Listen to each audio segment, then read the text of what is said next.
Facebook. Dr. Trin, Vince is in the waiting room. I think you have to let him in. And he has a fancier camera, so I'm going to shut my video off. Okay, let's get him in. Admit. All right, very cool. There you go. All right. I'll go on mute, so Vince will take over. Okay. Hi, everyone. How are you, Hey, sir? Vince. There you Hey, go. good Let's get morning. your camera zoomed in right there. There we go. Yeah, looks good. That's better. Hi, Yeah. Dr. Trin. Hey, Vince, good to see you. Good morning. Good morning. I don't have Andrew today. One of my, you remember the last previous one? Yes. We have a great Mike here, great Mike Lee. He's our new Chief Administrative Officer. The new driver. He's the new driver. Okay. Hi, Paul. Good morning. Good morning, sir. How are See you. you? And this is what, 360 Clinic? Is that what the name of it is? Yes, sir. Yes. 360 Clinic. All right, let's get this thing rolling. Everybody stay quiet. Let's launch this thing here in 3, 2, 1.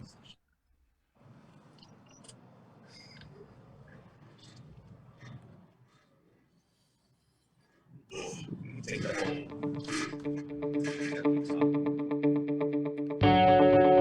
Hey, welcome back, everybody. It's time again for another Health Talks with Dr. Trin. The one show, maybe the only show, that shows you the way to a healthier life and how to sift through all the noise and craziness out there today and make sense of all the health talk taking place. With the man who always makes sense, Dr. Trin. Welcome, sir. Anyways. No funny Hi, good comments this morning. morning here? Usually I say something and then he has a funny comeback here. I said that the always guy who always makes sense. You going to make sense today here, Dr. Trin? Oh, Dr. Trin's struggling to come in for some reason here. I'm here. Sorry, I'm getting my internet went out a little bit. Oh, okay. So are you going to make sense today? Are you going to give us some We're sensible going to make advice? sense. Okay. We're with 360 Clinic today. Our friends and buddies who currently is partnered with a number of organizations, but OC Public Health is a major partner with the organization. They are doing a great job with COVID testing throughout Orange County. And so, Vince, what are we looking at there? Good morning, Dr. Trin. Good morning, Paul. How are you guys? We're good. We're good. What are we looking at? Again. So we're at the Orange County Fairgrounds round. This is the entrance right now with all the cars coming in. Just want to give you guys a quick dash over really quick of all the stations, the testing areas. And we can drop through really quick as well, too, while we talk. Yes, we have today Linda, Mike Lee, and Nargis on as well. And maybe you guys want to introduce yourselves a little bit and tell us what you do for the organization. Mike? Yeah, I'll start. Okay, Linda. Yeah, so I handle community relations, pretty much working on the marketing side, PR side, working with nonprofits, community organizations, and that's what I enjoy doing. And let's clarify, Linda, is it, I always want to say win because that's what I was taught, but Dr. Trin always tells me it's Nguyen. I can't believe that. All right, Paul, I'm a bad Vietnamese. All right, okay. Not Nguyen. Nargis, would you like to chime in and provide a little background on yourself? Yes, sure. Good morning. My name is Nargis. I'm a nurse practitioner and Chief Clinical Officer with 360 Clinic. I take care of the clinical side of the organization. With our clinicians, we're able to see patients when they come in through testing and also follow up with them when they test positive through our telemedicine services. Mm. And 360 Clinic is what? Are you an independent testing organization? Are you going to give out vaccinations? What is it that you guys do? We're actually, go ahead, Linda. No, Vince, go ahead. Yeah, we're actually a medical group, Paul, that, 360 Clinic was born actually with many of our experience, many years already in the home health and hospice system. But really 360 Clinic was born out of the pandemic to help the needs of the community. Yeah. And what is it you do at 360? Do you see patients across the board, or is this just related to COVID? We see patients. We have medical doctors that see patients across the board. This is something that we came up with just to help the community in the time of need in the pandemic, and then to keep our nurses busy and and go from there. Yeah. And so you run a testing site in cooperation with the County of Orange, where we're looking at you, I assume. Yeah, at the Anaheim Convention Center and also Orange County Fairgrounds. Last time we spoke with you, we didn't open the fairgrounds yet. But now here with the fairgrounds, we opened it in August, and currently we're doing 5,000 patients a day. Wow. And also we opened multiple access point, be it with our kiosks. Around 15 kiosks in Orange County as well. Wow. And each of those kiosks, can take 500 patients a day. So tell me how it works, how people sign up, and do they have to have an appointment? Yes, appointment is needed. They can go to 360clinic.md, click on no cost testing, and it will direct them to the registration site. Right now, due to our increased capacity, we can take on walk-in patients as well. So if anyone that needs to get a test right away, they can just swing by the site with their appointment number, or our team here can help them with the appointments and get a confirmation number and get a test right away. The turnaround time right now we're seeing for 24 hours. Wow, that's phenomenal. Because talk about that, Dr. Trin. That was one of the big problems here. People were getting a week. The results a week later, and what did that tell you? Tells you nothing. By the time you're a week out, you've already been you've already been in contact with your friends, family, and everyone else. Right. A week later, so 24 to 48 turnaround time is excellent and appropriate. And somebody wanted to know, what's the site again? It's 360 Clinic. .md. .md. I didn't know there was a .md extension. Yeah, .md. Okay. All right, so you're testing people. Why is it that so few people could get tested in the beginning, and why was it taking so long? Linda? Not just from, I mean, as across the county, it's across the country. What was the problem for so long? We couldn't get anybody couldn't get tested. And if they did, the tests were taking so long they were meaningless. Well, to be truthful, the community didn't expect the surge of tests. The holidays, and as human behavior results, the cohabitation with family meetings over Thanksgiving and Christmas and New Year's really put a real stressor on the overall testing ecosystem. We ramped up our testing capacity by threefold during the holiday season to accommodate this surge. And we were still able to deliver the results back to the patients and the community within 24 to 36 hours. Wow. Wow. One more question. Yeah, and that was Mike Lee, our Chief Administrative Officer. Hey, Mike, come on and tell us about yourself. Yeah, right. Oh, hi. Sorry about that. So my name is Mike Lee. He's the driver. I didn't know he's driving this organization. I can tell that he's driving. He is. Oh, very much. He is. My number one job is to get in this golf cart and drive around all day. I love it. Good thing it's just a golf course. We'll do that next time. Soon. So I'm the Chief Administrative Officer of this organization. I've been with this organization as of recent and really contributed to the great team here in establishing as many access points to the community. As we all know, with the surge in volume of the testing, and even if the vaccinations are coming to accessibility with the public, we still need to maintain a basis of testing access. So we understand that demand and need, and we are committed to continuing to deliver this service back to the community of Orange County and all the other counties surrounding that expects us to be there. Where are you at now? Just in Orange, or are you expanding into other counties? We are expanding. We are in discussions with a lot of other cities and municipalities that are looking at our success and that we've sort of accomplished here in Orange County, and we're eager, we're hungry to expand. So why are there not more organizations like yours? I thought everybody would see an opportunity and there would be hundreds of groups like yours doing tests at hundreds of sites. And instead, as far as I can tell, you're the only one other than the county has given out, the county has a program where they can send you a test kit, I think, a few other, places here and there, but it's still doesn't seem like it meets the needs of the community. So why are you one of the few or the only doing this?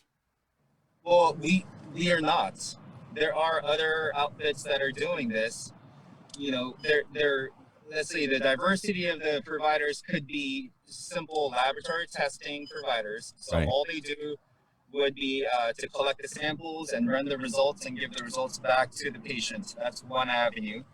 And then there are other outfits such as us, sort of stay in the middle of the lane of the ecosystem that not only provide the services to collect samples and facilitate the logistics with the laboratory, but really enforce our army of clinicians to make sure those patients that have tested positive are educated to the levels where they can manage their condition. So our primary differentiator is the fact that we have a medical group and an army of clinicians to complete the wraparound service from a clinical aspect. So let's talk about that. Let's talk about that, Dr. Trin. What happens? Let's say I test positive, God forbid, tomorrow. You just send me a note and you tell me, your nurse calls me up and says I'm positive, and then I go, now what? What is the wraparound? What is the follow-up? The wraparound is that if you test positive, you are first informed by 360 of your results, and then you're offered the opportunity to speak with one of the clinicians at 360. So Nargis is one of our clinicians, along with others, and so you're not left in the dark. It's like, I'm positive. What do I do now? Right. And so you get reassurance, you get some recommendations, and so we get to hold your hand throughout the entire process as you need. And a lot of talk has been given over the last 6 months about different, what do we call this? Different treatments, different protocols, how to deal with this. Apparently we've gotten better at it. Fewer people as a percentage are dying. I don't know if that's true or not, but that seems to be the perception. People still get sick, but we've learned how to handle this better. Do you guys help handle it? Do you admit, do you give people any sorts of treatments? Do you give people, tell them how to go get oxygen if they need it or what? I don't know what happens next other than hang in there, you're sick. I think Nargis can touch upon what we do on our end, and Dr. Trin can touch upon what he does in the... Okay. Because everybody's frightened. All of a sudden, it's like a death sentence. You've got COVID. That's right. It doesn't have to be that way. Exactly. So Nargis, like Dr. Trin mentioned, once we get our detected cases, we schedule them for a telemedicine call. One of our clinicians will call and, kind of assess patient's symptoms, situation, living situation, what's the work situation, and all that. If they need a work note, we offer it to them.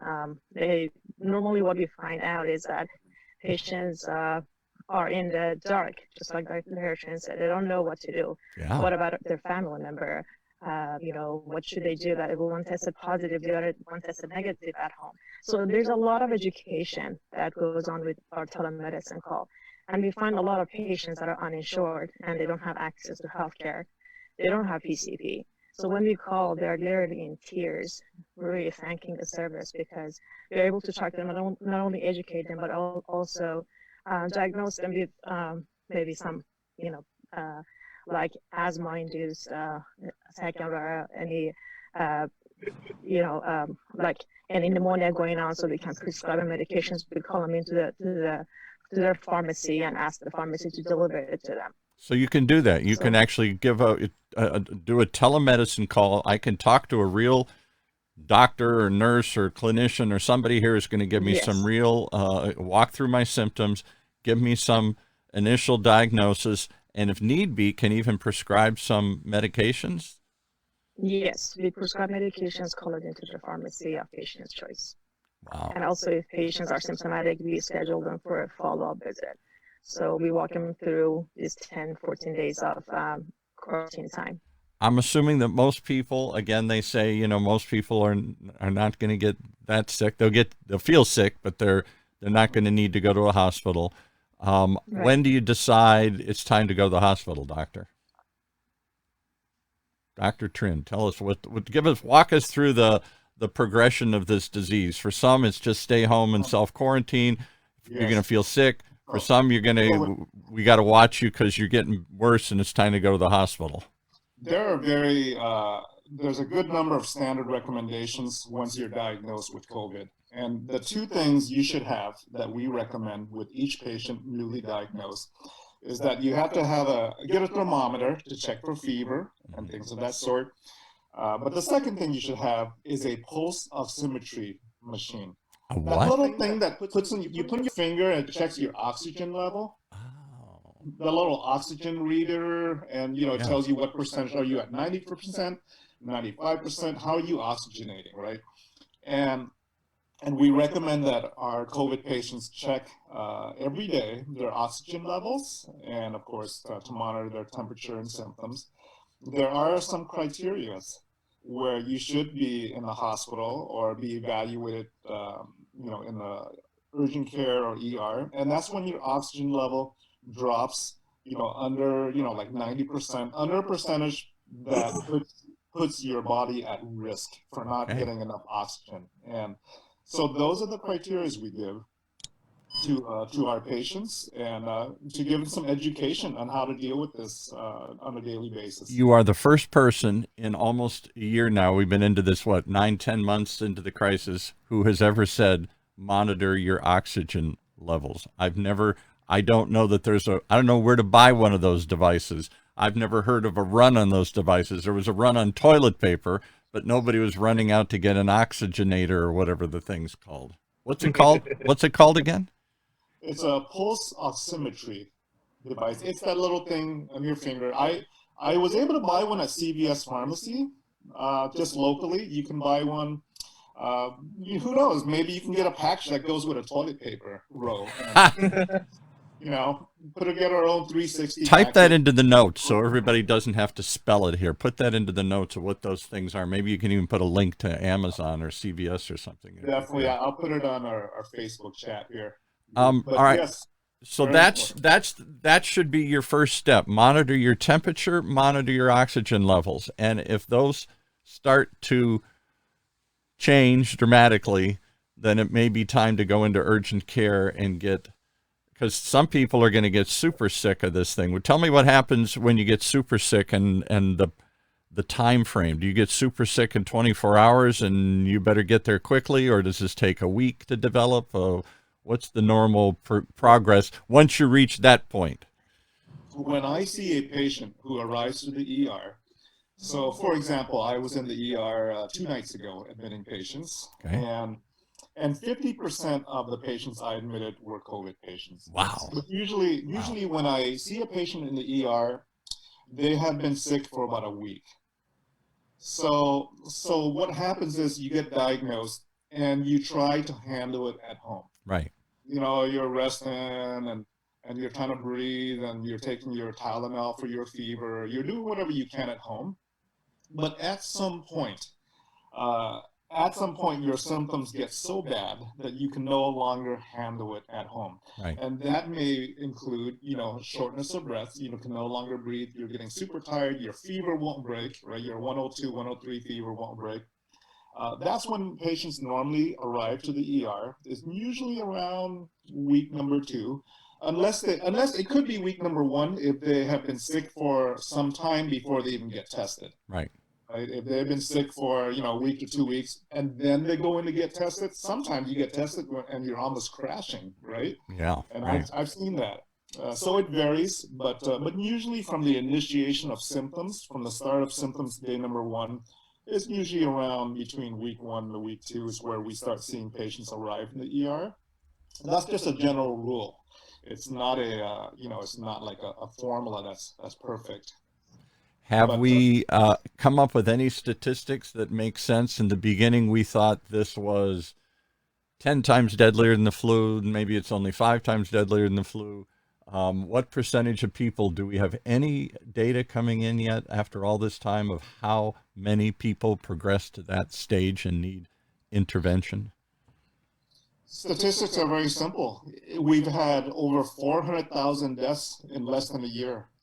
We don't have 400,000 deaths a year from the flu, do we?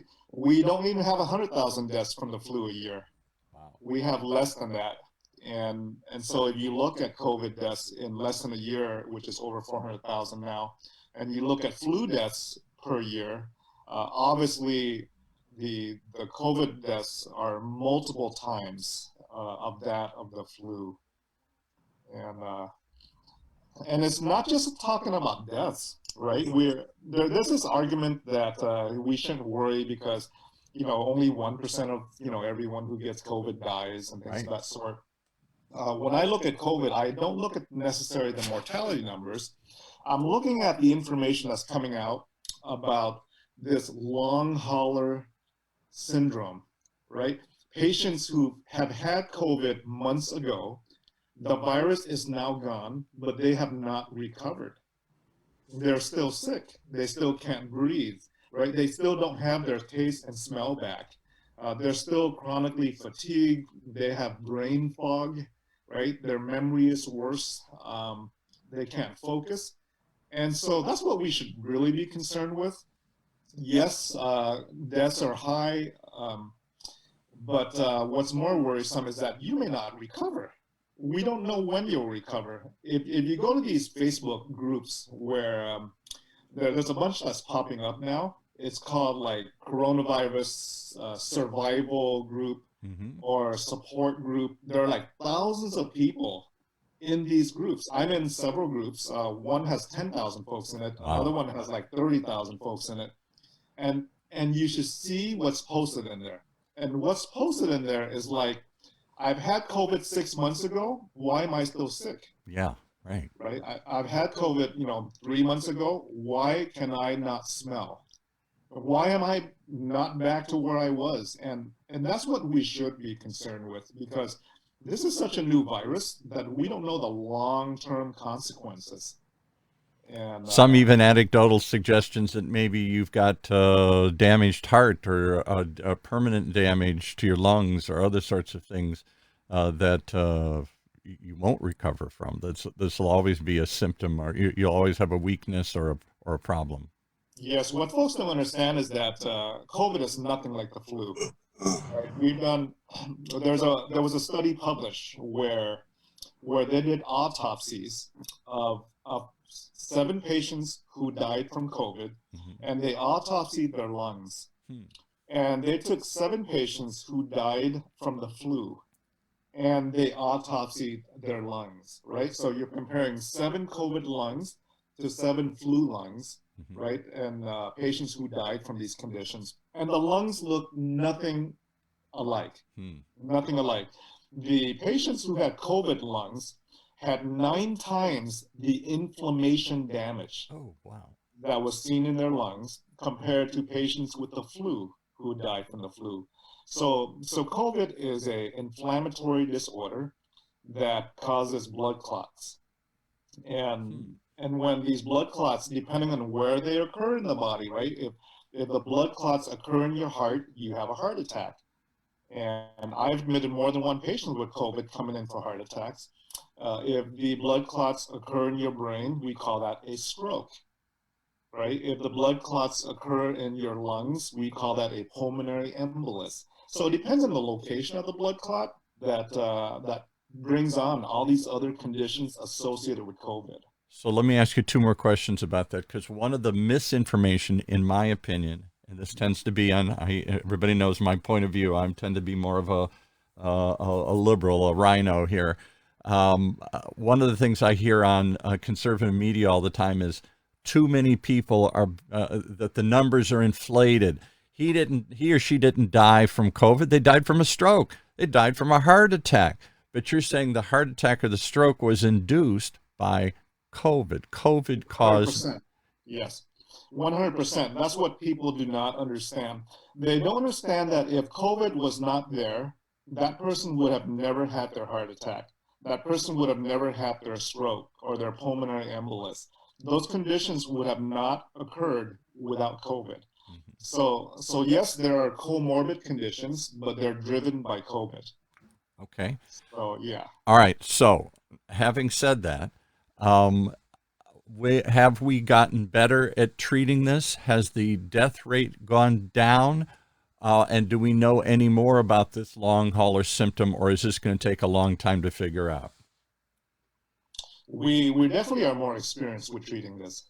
So, patients arrive in the ER, I have my cocktail of COVID medicines already in my mind, right? Depending on their oxygen level, depending on their inflammation level in the lab. So we know, and we're very familiar with the treatment of COVID now compared to a year ago, right? Compare last June or July when we're just messing around and experimenting with different things. So yes, we're definitely more comfortable. It does not mean that death rates have been lowered, because the number of cases today with COVID is much higher than it was last summer. So, it means there's more hospitalizations today than it was last summer. And we pray that we have the hospital beds available and the ICU beds and things of that sort. As long as those beds are available, we can keep the death rate low. Once we run out of those beds, then we're in trouble. And then when do you think, you're a researcher, is this going to take a year or two? We're going to have to look back and see what the long haul implications are for some people? Yeah, we're starting to see the implication of long haulers already. We are launching clinical research, and a lot of funding is going to COVID clinical research currently, including launching programs for COVID rehab, post-COVID rehab. Very important, right? You got COVID, the virus is gone, but you're still sick, right? You still can't breathe, you're weak, you can't, your mental status is different, you can't focus. So we need post-COVID rehab. We need rehab that's focused on cognition, on the brain. We need rehab that's focused on mental health, with the depression, the anxiety, the PTSD from COVID. Yeah, right. We need rehab for the lungs, right? Pulmonary rehab. How do you improve your breathing? What kind of breathing exercises can you recommend for me to improve your breathing? And then we need rehab for all the other comorbidities that are associated with COVID. The weakness, the physical weakness, the stroke and the heart attacks that have resulted from COVID. So there's multiple modalities of rehab that will be required for to take care of this. This is going to be the next wave. Once COVID is over with, right? Assuming America gets their act together and we get the vaccinations in there and all that. Once COVID is taken care of, as far as new cases, we have to deal with the damage that's done. Right. And that's where rehab comes in, and that's going to be the next era. And I don't hear anybody talk about that. Somebody, before I'm going to go back to your guest here in a second here. One of your audience, Alex, wants to know, you're a big proponent of CBD and cannabis to cure or help with lots of things. Any initial thoughts on cannabis and COVID? COVID and CBD and cannabis. Alex, well, it may make you happier.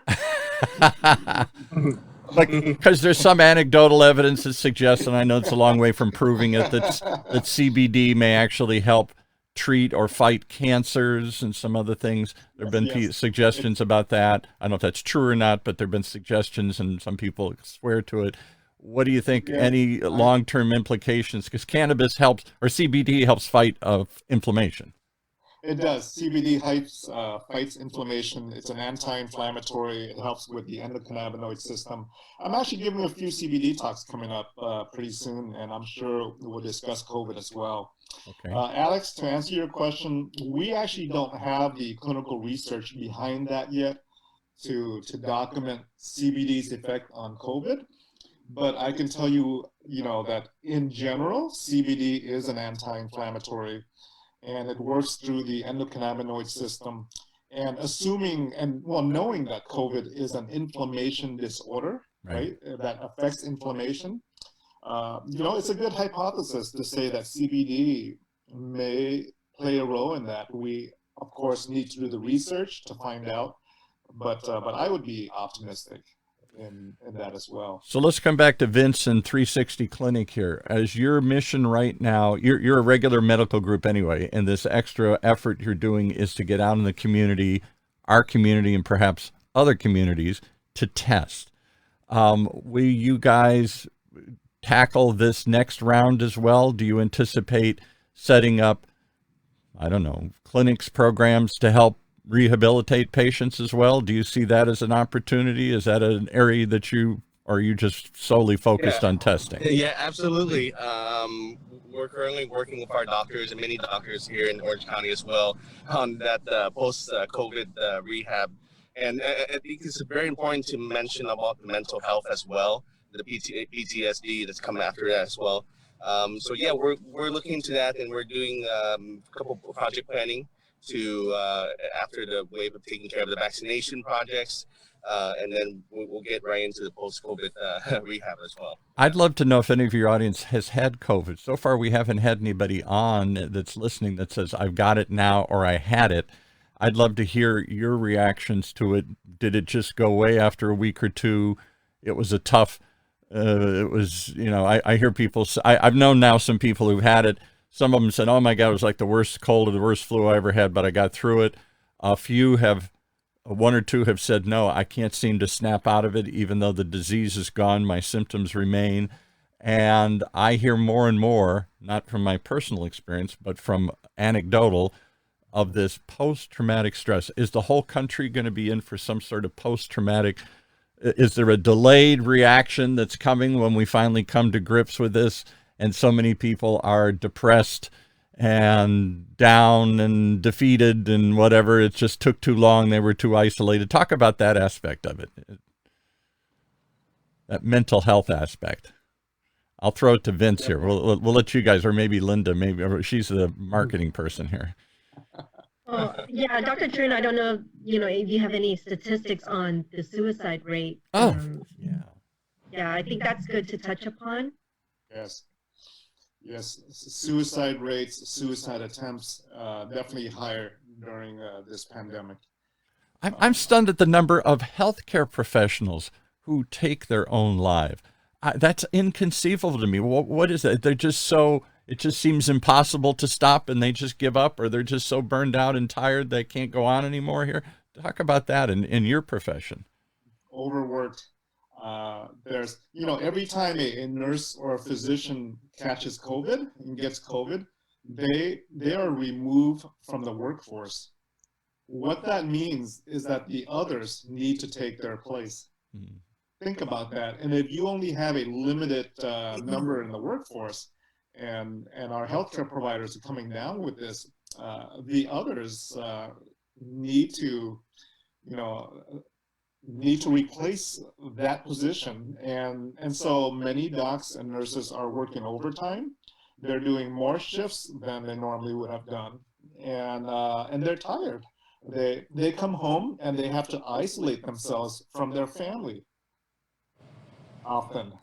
And it's that overwork, stressed out, isolation. Isolation is the thing that strikes me. I've said this over and over again. I don't know why nobody else has picked up on this. Maybe I'm the only one seeing this, but every other health crisis we've ever had to go through as a group, every other crisis, a shooting at a school, a mass murder in a community, 9/11, we gather together and comfort each other. We go to the bar, we go to the church, we go to each other's houses, and we cry and hug each other and hold each other and say, we're going to make it through this. This is the first crisis I know of where we're told to do this alone. We're told to isolate and survive. That doesn't seem like that's a healthy reaction for most people. Any thoughts on that, Vince or Linda? What are you seeing out there as you treat patients? I mean, good thing we have technology like Zoom and we can still keep in contact Yeah. with each other. Right. You know, I think that imagine if we couldn't. Imagine if we were just all flooding the phone line saying, I'm feeling terrible. Talk to me. Yeah. And you know, I just want to elaborate back on the nurses finding replacement for nurses at the hospital system, because currently right now with the hospital system, usually they take student nurses into the hospital and the facilities for training and intern. But with our medical group, we have built curriculums with the partner school like Golden West College, Concordia, UEI, West Coast College, to continue that nurses training, right? And then so to predict the future, that in case that, you know, we continue the training and the graduation of nurses rather than just letting this pandemic put the stop to it, right? And Right. then yeah, Linda, if you want to add on to that as well. Yeah, you know, what's also great about that, you know, our student interns is that there's a opportunity to hire as well. And I know one of our staff members at Orange County Fairgrounds was a intern to hire. So we definitely would love to take on more and you know, have more partnerships with schools, colleges. So here's what I worry about. I worry about so many things these days as I get older here. But one of the things I worry about is, are we ready for what comes next? That's what you guys were hinting at. We've gotten everybody vaccinated that'll take it. The rate of transmission is down to low or nothing.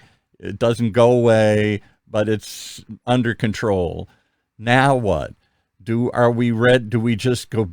So many of us just want to close the book on COVID and pretend it'll never happen again. It'll never come back. There'll never be anything like this. Nor are we prepared for the long haul treatment, the post-traumatic stress, the burnout, the stuff. We seem to be so focused on the now that we don't want to look ahead towards what comes next. What do you guys, we'll go around the horn here, not just Vince, but your partner there. What do you think? What comes next? And are you thinking of, what are you doing to prepare for what comes next?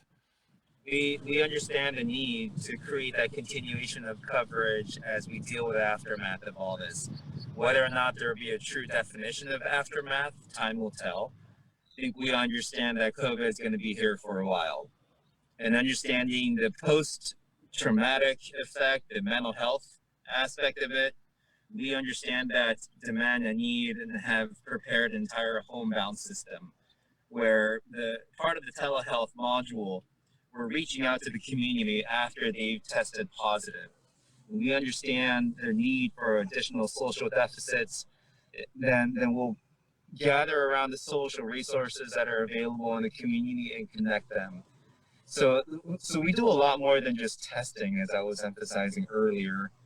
We provide the whole entire wraparound service that not only impact the clinical need of that individual, but also connect them to the social resources that are available for certain situations. So we help the individual deal with the crisis when it comes to isolation deficits, language barriers, food deprivation, whatever it is that we can to provide the additional layer of support. And why is this hitting certain communities so much harder? Communities of color, immigrant communities, less affluent communities, poorer communities. Is it simply because poor diet, more people packed in a house, less access to health care, lack of insurance? Well, talk through some of those things. You must be seeing a lot of that now. You talked about a little bit. I'll let you go around. We'll start with Linda here. Why is it impacting certain communities so much harder?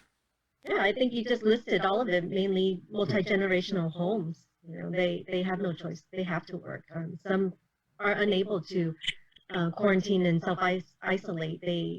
They're still getting out there, they're working, and they come home, and unknowingly, you know, during the asymptomatic phase, that's when they're they're spreading it, and it goes to their children, their parents, their grandparents who live in the same home, and by the time that the symptoms develop, everybody else has caught it by then.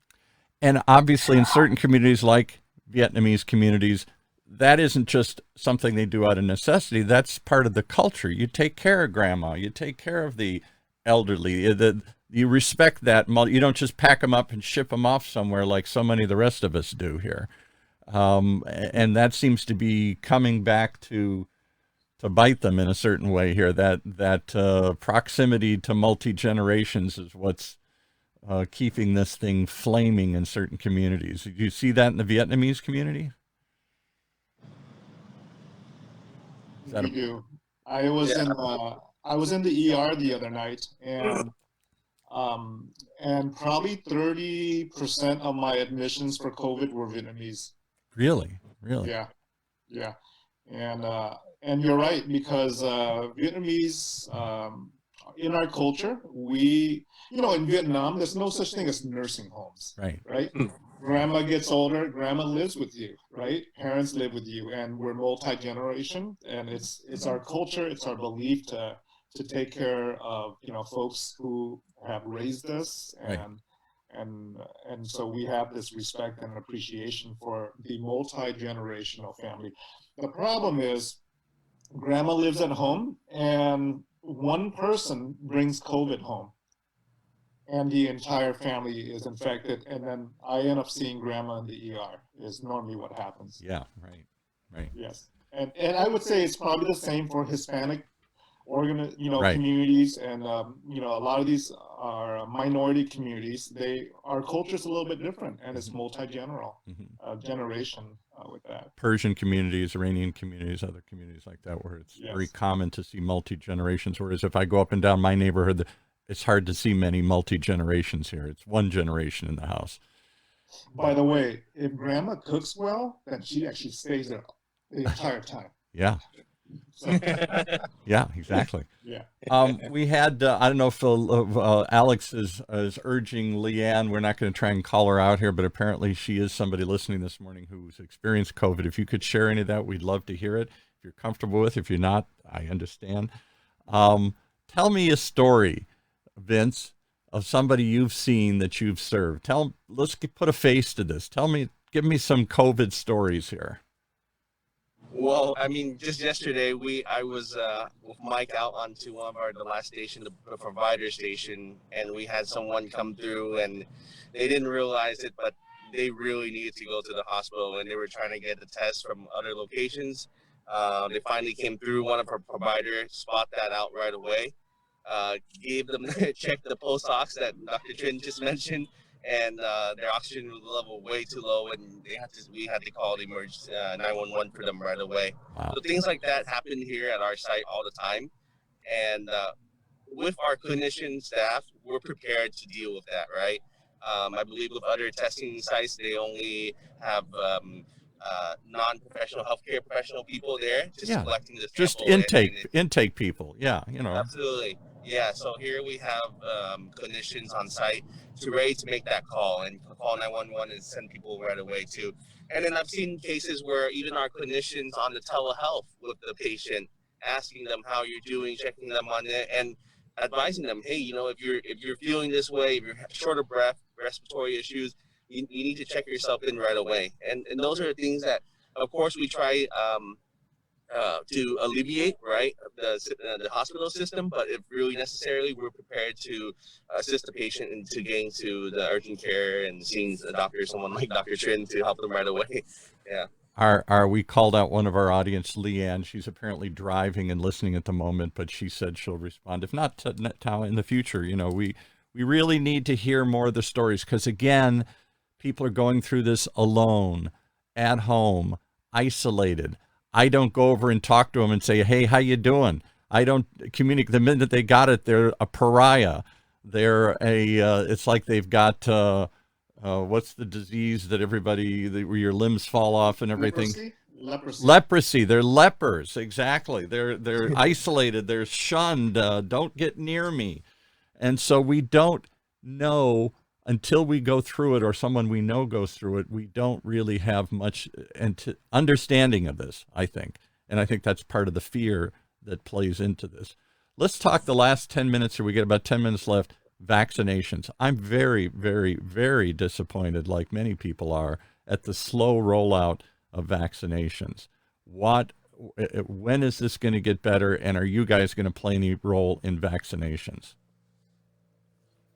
Yeah, so vaccination, our team has been spending weekends with the Aldina team and the OCHCA to help them roll out with the software issues and stuff like that. Which have been horrible, by the way. The site crashes. It overloads all the I know, time. I yeah. can't believe it. All this When you need time. technology the most, it just Yeah. it fails on you. But anyways, the team is great. Aldina team is great. They're very intelligent guys that are going to get this up and running really fast. We're contributing on our side as the provider group to make sure that there's providers on site to do this in the future as well. But vaccination, we're talking to San Diego County, LA County as well to help them assist them with that right away. It's a huge need out there, and also San Bernardino County as well. How about Orange here? Right now, we had the Orange County Fire Authority, which was doing some for companies, and I don't think they take walk-ups, although I heard that if you force your way in, sometimes maybe they'll let you go in, but and then Disneyland was supposed to be a site. We got 2 sites for 3.5 million people. Can't we do faster or better than this? Yeah. I think more importantly, we want to make sure that it's rolled out correctly, because we want to make sure that the vaccine is transported and stored correctly. So we definitely don't want to rush it, and I understand the how quickly people want to get vaccinated, but we want to make sure. I want to get vaccinated today, and I can't even get on the darn site. It's crazy. It's frustrating.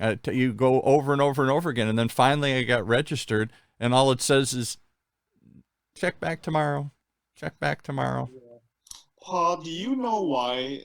Have you heard that it takes about an hour, 2 hours, even at Disneyland, in the wait to get a shot? My wife through her work, they had some program set up, and they were able to get her an appointment and to get her in, and it took over 2.5 hours, and she said it was very confusing. She got in the wrong line, and she had to go start over and everything. Crazy. And she's the one that said there were some people just running up saying, I don't care, I want it right now. And they were like quietly saying, okay, just step to the side.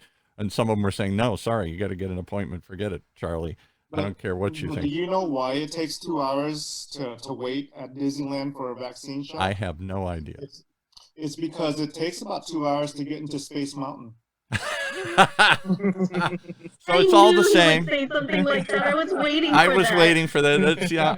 It's, no, unless you have a fast pass, right? Nothing has changed. Then it's all the same.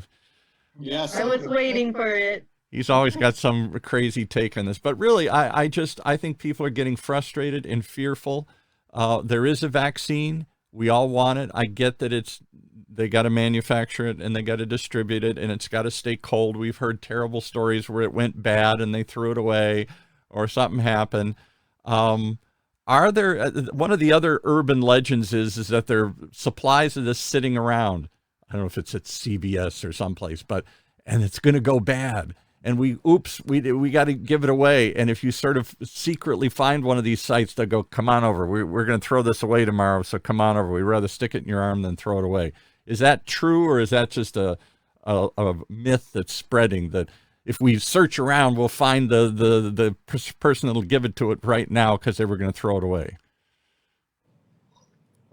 What do you think, Linda or Vince? What do you think? Is that, are you seeing any of that, or is that just another rumor flashing around here? I think that's hard to comment on. I mean, when it comes to oversight of not only the distribution, but actually the administration and the vaccinations, so the pre and post logging of all of the lots, who is getting the vaccination, all of that is reportable.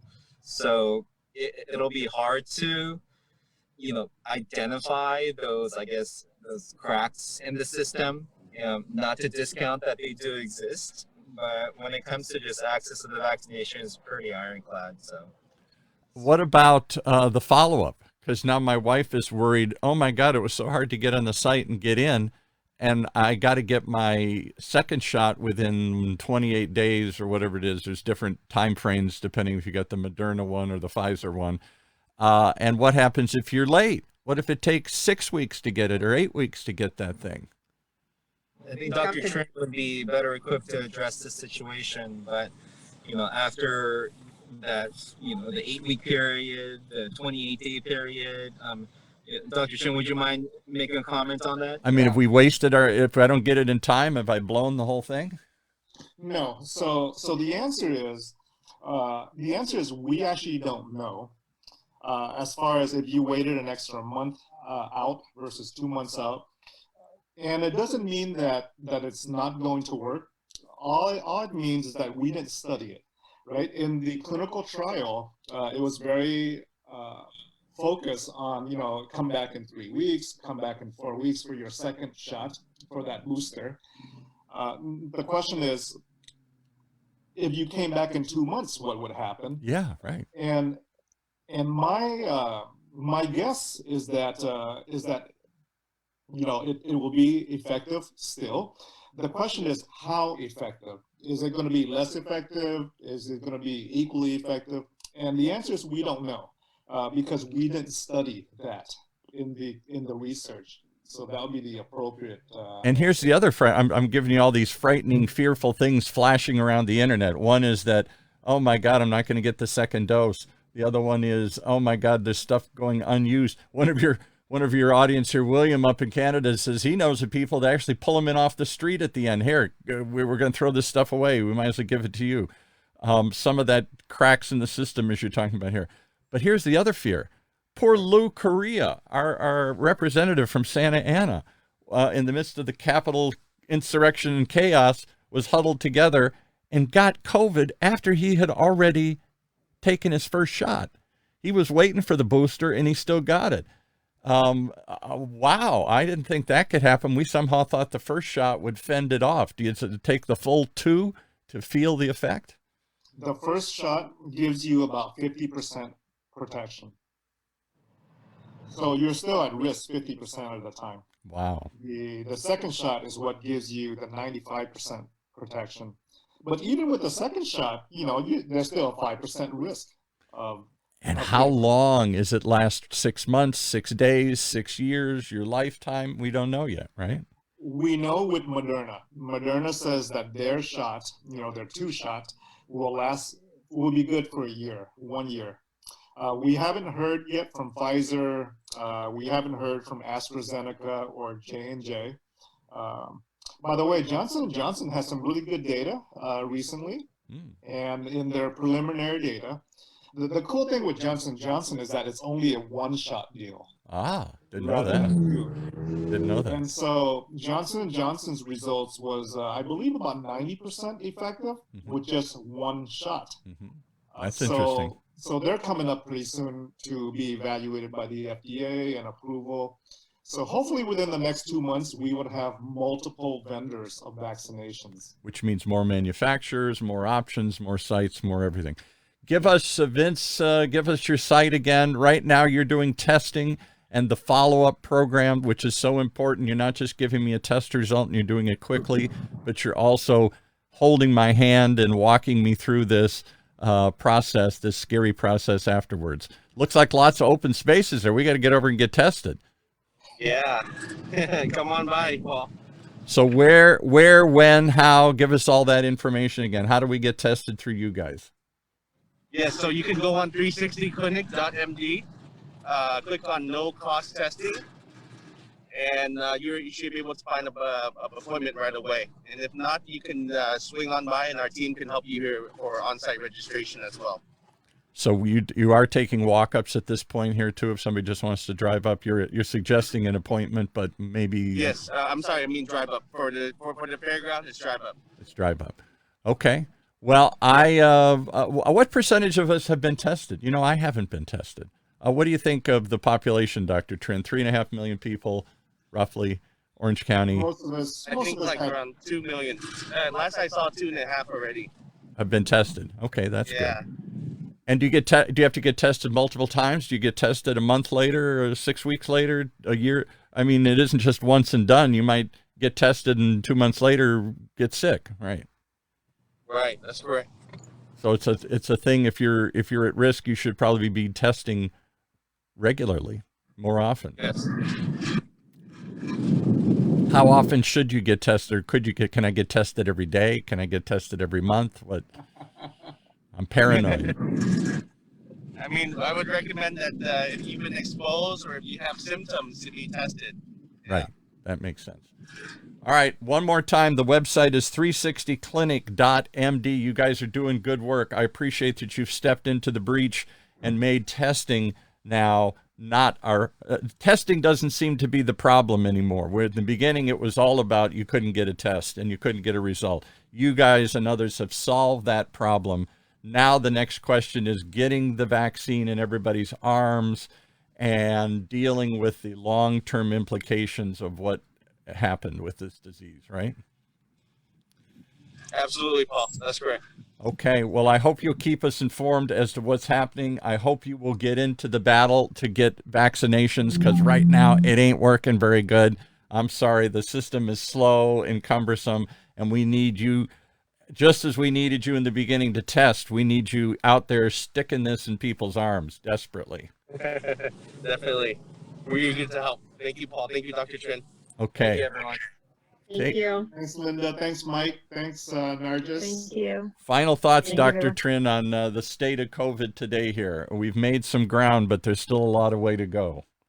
Still a lot of ways to go, for sure. And I'm just thankful that 360 Clinic is here in Orange County. They have played a really significant role in making a dent with diagnosis, with treatment, and hopefully soon with vaccinations and things of that sort as well. We'll have to put you in touch with Vivian, who's on the site, saying she's having trouble getting the link. Maybe she's just having trouble connecting, but it's 360clinic.md, right? MD, yes, that's correct. Okay. All right. Well, thanks for coming on. We definitely appreciate the work you're doing, and we hope you will jump into the bigger battle soon, because that's the next wave. And then the third battle, which we don't even think about, which is the long haul implications, the long haul therapy, the long haul treatments, the long haul assistance for those that can't snap out of this or don't snap out of this. Thank you again for all that you're doing, and come back and keep us updated, will you? Absolutely. Thank you so much, Paul. All right. Thank you, Dr. everyone. Have a good day, everybody. You've been listening to another great example of Health Talks here with Dr. Trin. Right here in Orange County's only community radio station, octalkradio.net.